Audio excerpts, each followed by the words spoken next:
மக்களை வணக்கம். நான் உங்கள் சிபின். ஜனவரி 18, 19 ஆகிய 2 நாட்களின் நடப்பு நிகழ்வுகளை இந்த பகுதியில் பார்ப்போம். அனைத்து போட்டித் தேர்வுகளுக்கும் பயனுள்ள வகையில் அமையும். தமிழ்நாடு அளவில், இந்திய அளவில், சர்வதேச அளவில் நடந்த நிகழ்வுகளை இந்த பகுதியில் பார்ப்போம். செம்மொழி இலக்கிய விருதை வழங்கும் மாநிலம் எது? செம்மொழி இலக்கிய விருதை வழங்கும் மாநிலம் நம்ம தமிழ்நாடு. நம்முடைய தமிழக முதலமைச்சர் மு.க. ஸ்டாலின் 7 மொழிகளை கூறி அந்த 7 மொழிகளிலும் சிறந்த படைப்புகளுக்கு செம்மொழி இலக்கிய விருது வழங்கப்படும் என்று அறிவித்துள்ளார். இதற்கான தொகை 5 லட்சம். செம்மொழி இலக்கிய விருது பெறும் 7 மொழிகள் தமிழ், கன்னடா, தெலுங்கு, மலையாளம், மராத்தி, பெங்காலி, ஒடியா. இந்த 7 மொழிகளையும் நம்முடைய தமிழ்நாடு அரசு அறிவித்துள்ளது. அதுபோல் 2025ஆம் ஆண்டு வைக்கம் விருதை பெற்றவர் தேன்மொழி சவுந்தரராஜன். சமீபத்தில் பீசா சட்டத்தை அறிமுகப்படுத்திய மாநிலம் ஜார்க்கண்டு. PESA அதாவது பீசா சட்டம், பஞ்சாயத்து எக்ஸ்டென்சிவ் செட்டில்டு ஆக்ட் சட்டத்தை அறிமுகப்படுத்திய மாநிலம் ஜார்க்கண்டு. ஜார்க்கண்டு மாநில முதலமைச்சர் ஹேமந்த் சோரன். 2025ஆம் ஆண்டுக்கான அமைதிக்கான நோபல் பரிசை பெற்றவர் வெனிசுலா நாட்டின் ஜனநாயக போராளி மரியா கொரினா மச்சோடா.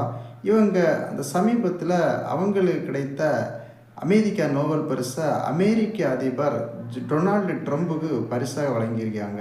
சமீபத்தில் ஆராய்ச்சியாளர்கள் உலகிலேயே மிக பழமையான நதி பின்கா என்று அறிவித்துள்ளார்கள்.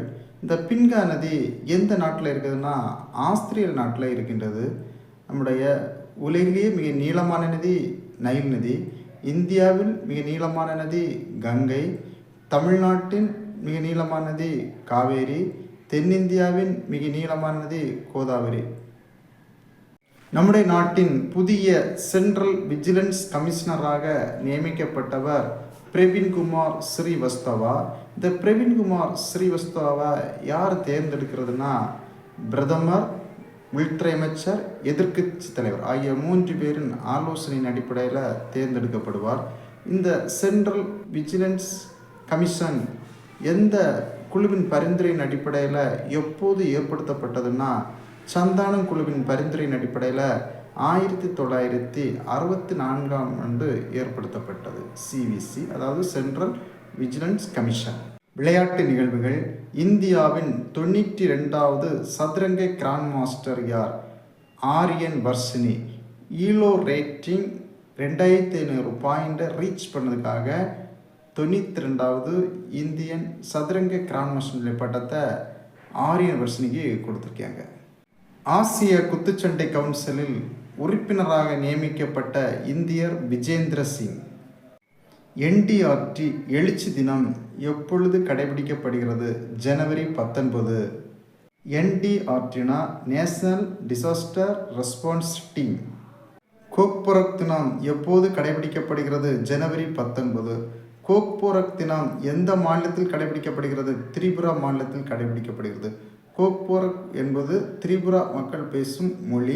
இந்த மொழியை ஜனவரி 19, 1979ஆம் ஆண்டு அங்கீகரித்ததன் காரணமாக ஒவ்வொரு ஆண்டும் ஜனவரி 19ஆம் தேதி அந்த திரிபுரா மாநில அரசானது கோக்பூர் தினமாக கொண்டாடுகிறது.